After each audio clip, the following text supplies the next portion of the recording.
Hey, good afternoon.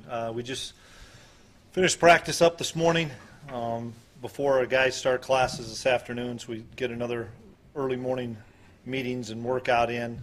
I thought today we had good energy. It was better than it was on Saturday. I thought we had some mistakes on Saturday trying to simulate a game where we were trying to be perfect, and we weren't perfect on Saturday. And like I told the guys, we don't have to be perfect until next Saturday, and it may be far from perfect, but that's what we're striving for, is to make sure that we're on the right page. And today was better, and we got 3 more practices this week to try to shore things up, and then head to Montana. So I'll take any questions.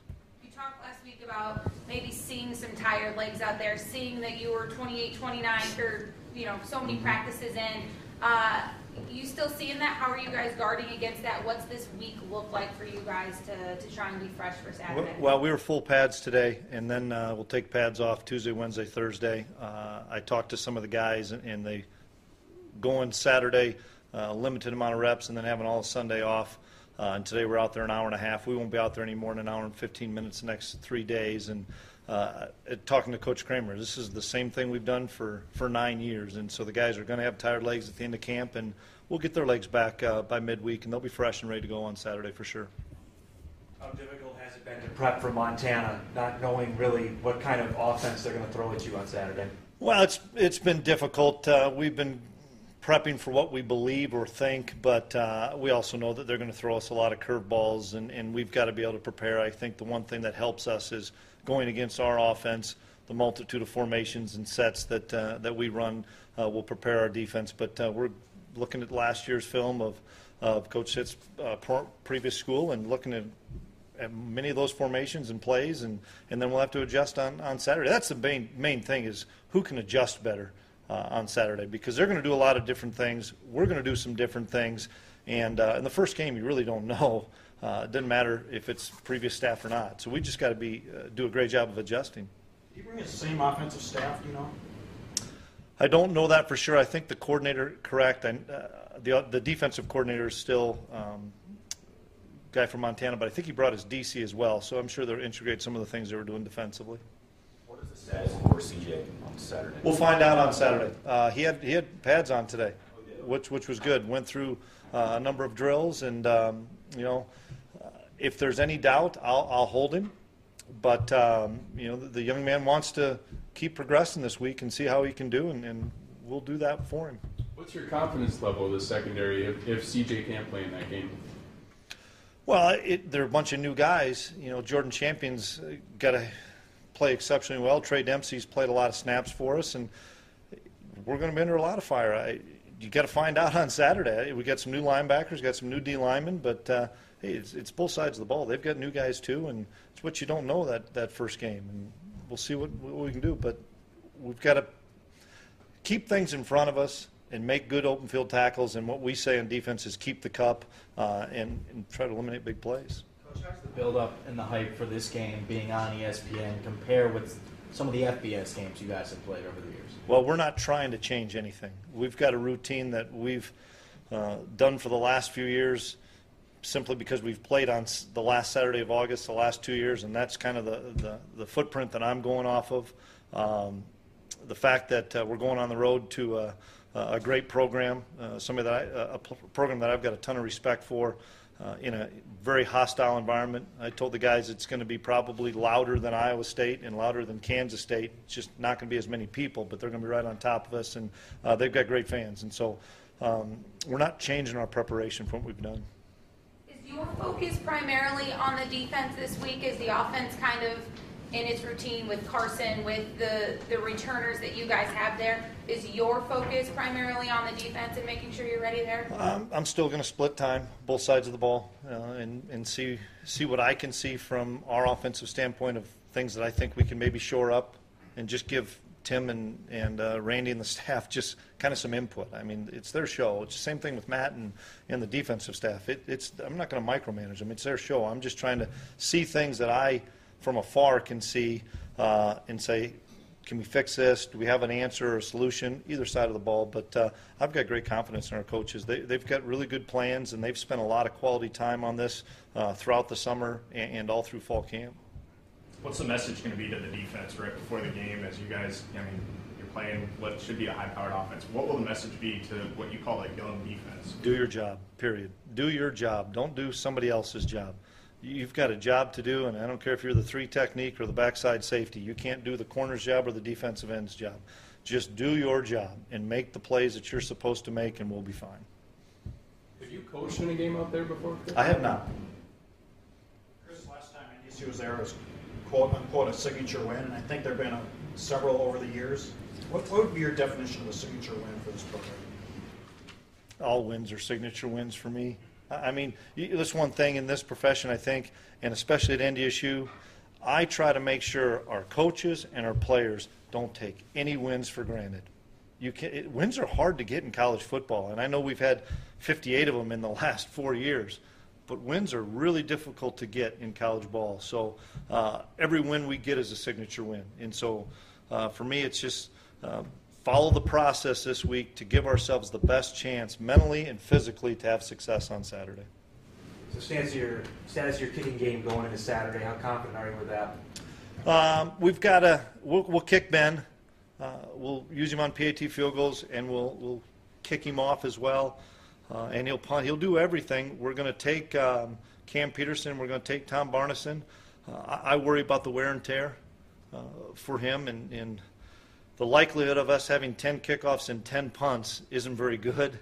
I wish we'd have 10 kickoffs and 1 punt, then I think the kid can handle it. But I'm assuming if it's not this week, throughout our non-conference, for sure we'll kick Tom, and if we can save Cam, we will. But that's a lot of stress on a young man's leg to do all 3, and we've got to get him some relief somewhere.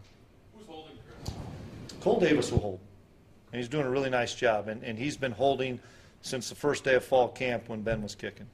Are we going to see a steady dose of all 3 of those running backs? I know you have Chase and King on as the first guys. Yeah, I think you'll see 4 guys. I think you'll see Lance, and I think you'll see Bruce Anderson as well.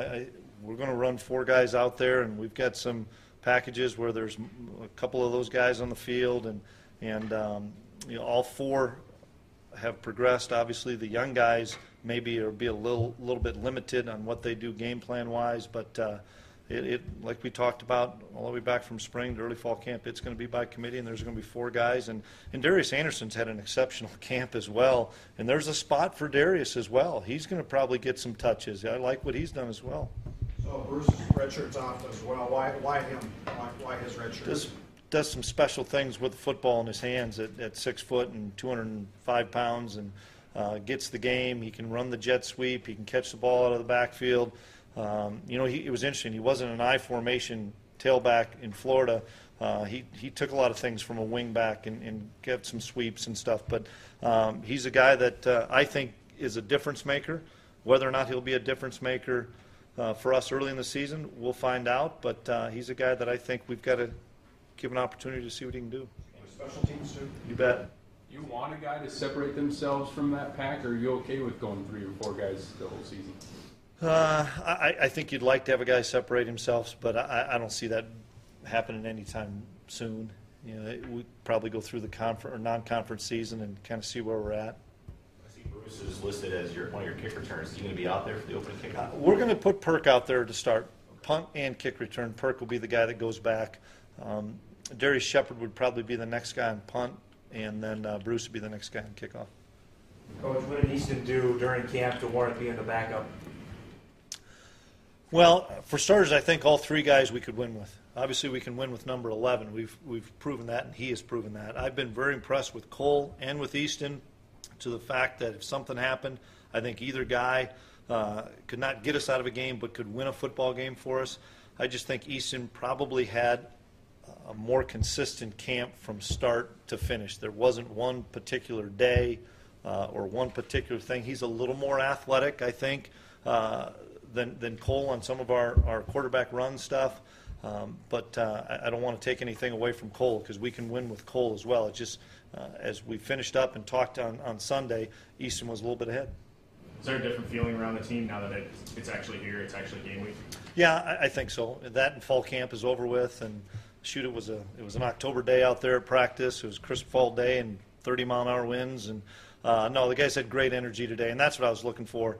They needed an off day, and we gave it to them on Sunday. It's hard to go from August 2nd to August 23rd and not have any days, and we gave them an off day yesterday. So I thought there was really good energy today, and then we'll get truly into our routine starting tomorrow with afternoon meetings and afternoon practice.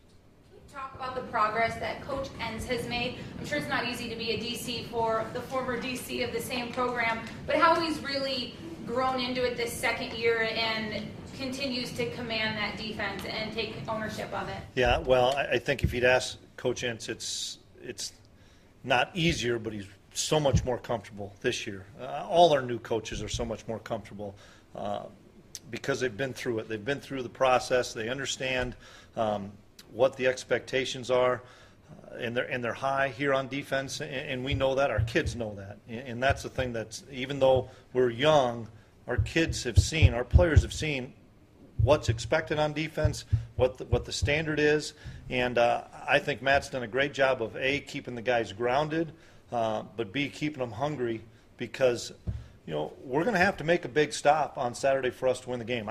Nobody knows if that thing's going to be a 17-13 game or 45-42. I'll be as happy with either win. But even if it's a high-scoring game, it's going to be a stop by the defense. If it's a low-scoring game, it's going to be a stop somewhere. So I think he's done a great job. And the other thing that's really helped Matt is having the same staff back on defense. You don't have to coach the coaches. And that's something that I think people take for granted when you have a new staff. You're not coaching the coaches on what the technique is and stuff. You're coaching the coaches on, that's where you do your drills. Oh, this is where your meeting room is. This is where our pregame meal is, all those things. Everything's status quo. Our guys know where they're supposed to be. And I think Matt, one thing I really appreciate about Matt, he's not a micromanager. He wants input from all the coaches. He still comes to me and says, hey, what do you think on this? And it's going to be a collective effort by the entire defensive staff, and I'll throw my 2 cents in when I feel like I need to, but I don't feel like I need to. We've got a pretty well-oiled machine there. Will you travel any other true freshmen? We'll travel Robbie. We'll travel Bruce. Marquise Bridges will travel. And then Dimitri Williams has got a hamstring. We'll have to wait and see how that one plays out this week. And then Cam Peterson, obviously, the other kicker. Bridges and Williams playing, or you kind of wait and see? We'll wait and see on those guys, yep. Second year, how is this year different for you? Well, I am more comfortable knowing where everybody else is supposed to be, which is good. It's not much different. I'm shocked that we're in game week. I mean, we just got into camp, didn't we? And now we're on game week. This goes so fast. I had a moment yesterday. We went over to the pregame meal, and all the students were moving in, and called my wife, and I said, "Oh my God, next year this is us moving a kid into college." The time just flies by, and so it has not been any different for me year one to year two, other than I know the coaches know what they're supposed to do and where to be, and I've been just like I was last year. I'll leave here and I'll go up and spend an hour with the offense and just watch the practice, and I'll spend an hour with the defense and just watch, and I'll interject a few things. Whether or not they take them, that's fine. I mean, we've got a pretty good unit up there. Have you addressed expectations? You mentioned earlier 58 wins in the last 4 years. Have you talked about that with this team at all and said, wait a second here? I think they know the expectations, but, I think what's neat about this culture here right now, and you can say it in every sport here too, the kids know what the expectations are, and you can't tell our guys if there's a minute and a half left and we're down 6 that we can't win the game. I mean, it's just what we believe here, and it goes across not just football. You can take the landscape of NDSU athletics. You're down, you got a chance to win, and you're never counted out. And so we don't talk about, only thing we talked when we came here on the first day is we got to have a great camp to put ourselves in position to beat Montana and contend for the Missouri Valley Conference title, because that's the ultimate goal.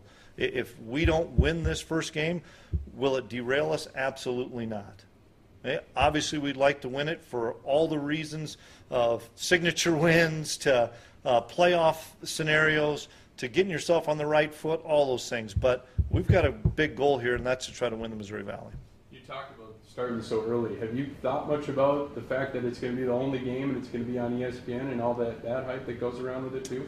No, I really haven't, because probably the same thing. We've always started at that last Saturday of August. I think it'll hit us later on this week when we see that other people are having a scrimmage this weekend or not in game prep. But no, we've followed the formula the last 2 years of Kansas State and Iowa State, and we're ready to go tee it up and see what happens. We're going to learn a lot on Saturday, I know that, because we're going to learn some young guys are probably further along than what we anticipated, and we're going to learn some young guys are a little ways away still. And the one thing we've got to realize is they are young guys, and they are going to get better. I've told our team this. We're going to be better this year as the season progresses, as opposed to having a lot of older guys, a lot of veteran guys that you just hope hold up through the whole season and don't break down. And last year we broke down a little bit, and I think that's where, defensively we weren't as good at the end of the season, because Colton and Christian were on that 60th game and 3,000 snap for that's just the wear and tear. I think this year our guys will continue to progress and get better as the year goes. Chris, from a fans and exposure for the university department, what are your thoughts on a guy like Musburger doing the game? I think that's really cool. I remember growing up listening and watching CBS when he was on the NFL Today with Irv Cross and Jimmy the Greek and that stuff, and I think that's really cool. Yeah, I had a chance to visit with him last week, just briefly. He's really excited about doing the game. I didn't realize he's a native of Montana. He's never done a game at the Grizz Stadium, and he's got a passion to do that, and he knows an awful lot about our program. And it's neat, because the people that I've gotten to talk to in that profession that I don't think know a whole lot about NDSU, ultimately they know an awful lot about Bison football. You got two quarterbacks who look good on a basketball team. What are the advantages of having tall quarterbacks? Well, obviously to see over the defense is first and foremost. Just having that great vision, especially in a game of this magnitude with the noise. Carson's going to be able to have great picture of what the back seven are doing and be able to change plays and stuff. That's something that is another thing for you guys to watch. Is Carson going to be able to put us in the call that he wants us in? Are we going to have enough time on the play clock to do that? Are we going to be able to do that with the noise and still getting it across the board to everybody? It's something that we've worked really hard at this fall, and I'm hoping it pays dividends, because we've got to be able to get in the correct play, because there's some plays we think are going to have a chance based on the looks we've seen. You imagine this will be louder than K-State? Oh yeah. All the people that I've talked to that have been there, we've got a number of coaches that have been there. No, it'll be louder than Iowa State and Kansas State. Take nothing away from those environments. Don't get me wrong, but just 27,000 sitting in that mountain. I look forward to it. It's going to be a great challenge. We're going to learn an awful lot about our guys, especially our young guys, that we can have the noise as loud as we want it at practice and think it's getting into their head and stuff, but until they get out there with all those fans on them and truly have the Bison gear